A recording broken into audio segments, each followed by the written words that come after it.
Okay, now I want to just tell you about the function of the suffix within a sentence. Suffixes can attach to a number of different words.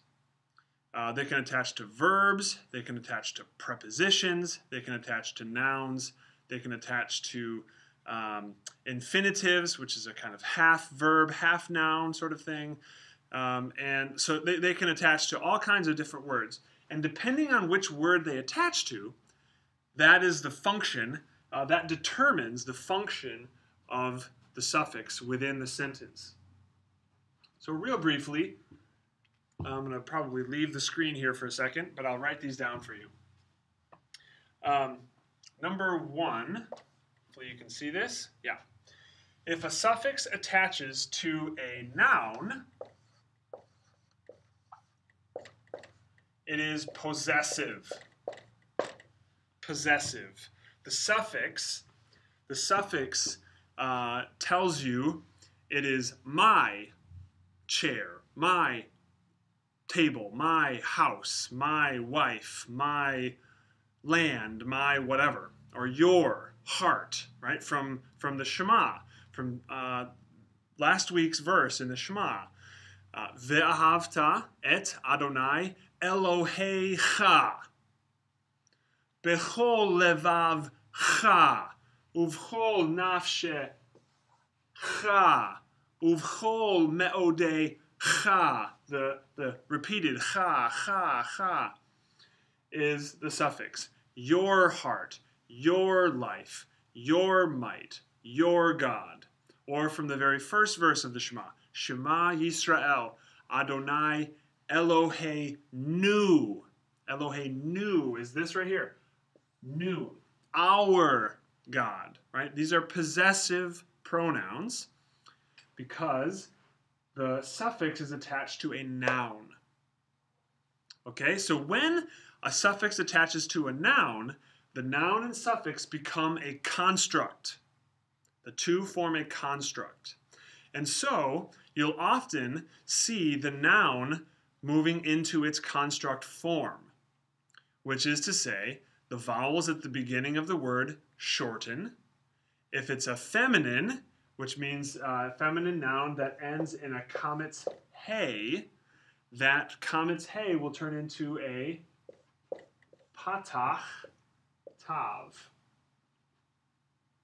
And then the suffix will appear at the end of the tav, like, for instance, the third feminine singular, if you can see that, oh. This one. I'm sorry, third masculine singular. Oh. So the word Torah is feminine. It ends with a comet's hey. Torah. In construct, it's Torat. And if you were going to say his Torah, you'd say Torato. Torato. Okay? Okay, second,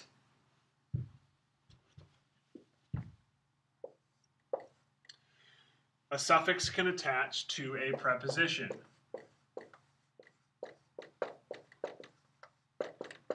In which case, the suffix functions as the object of the preposition.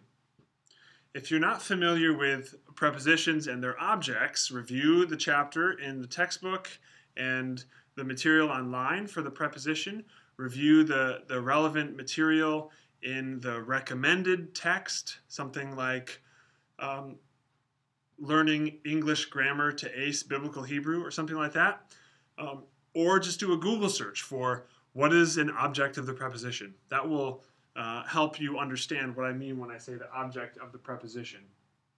But basically, you have a preposition, for instance, the preposition bait.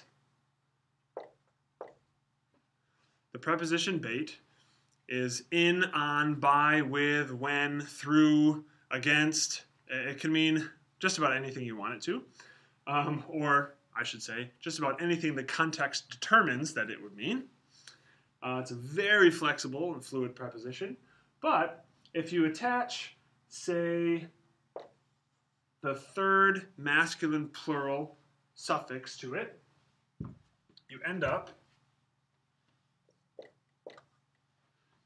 with bam. Bam. Okay, so here we have comets meme. Meme sophit is the suffix for third masculine plural, and we attach that to the bait preposition. Then we have on them, in them, through them, with them, about them. And this, I believe, is from this week's verse in the Shema. I think it's next week's verse in the Shema. V'dibarta bam, and talk, and you will talk about them. What are them? The words. The words in the Shema, and the words in the whole Torah, or the whole Tanakh. So the object of the preposition is the short phrase that comes immediately after the preposition. That's really the easiest way to think about it. The words that are that the preposition is modifying, or the preposition is defining the relationship between those words and something else in the sentence. So, for instance, from the Shema, you will talk about them. V'dibarta bam. You will talk about what? You will talk about the words, them. The suffix is referring you back to the words that you're going to talk about. So the preposition is mediating the relationship between talking and what is being talked about, right? So the thing that gets talked about is the object of the preposition. If that's not helpful, if that's confusing, again, look it up online so you can get a better sense of the prepositions. Finally,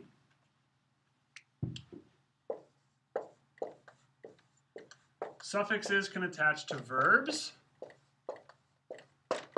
and the suffixes likewise become the object of the verb, the direct object. I won't go into that because that's not covered in this chapter. We'll talk about that in a future chapter. But I just want you to know these are the three major functions of the suffix in Hebrew, and that function is determined by what kind of word the suffix attaches to. A noun, it's possessive. Preposition, it's the object of the preposition. Verbs, the direct object of the verb. So again, suffixes always attach at the end of the word in Hebrew, just like a suffix ism or ology attaches to the end of a word in English. Nothing will attach after the suffix. And finally, let me just say that suffixes abound in Scripture because they're just simply references to things. They're contracted pronouns. And pronouns simply make it easier to refer back to things like him, her, them, they, all those pronouns. Suffixes are just a way of referring to things without having to always say that the name of the person or the name of the place or the name of the thing to which you're referring.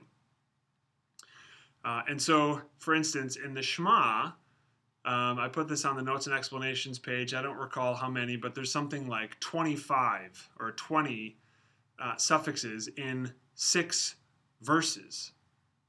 There are tens of thousands of suffixes in the Hebrew Bible. They are just all over the place. I would wager you couldn't come across more than 2 verses straight in the entire Hebrew Bible that don't contain a suffix. And so, all that to say, get to know this paradigm. Familiarize yourself with these, with both the pronoun and its corresponding contracted form. And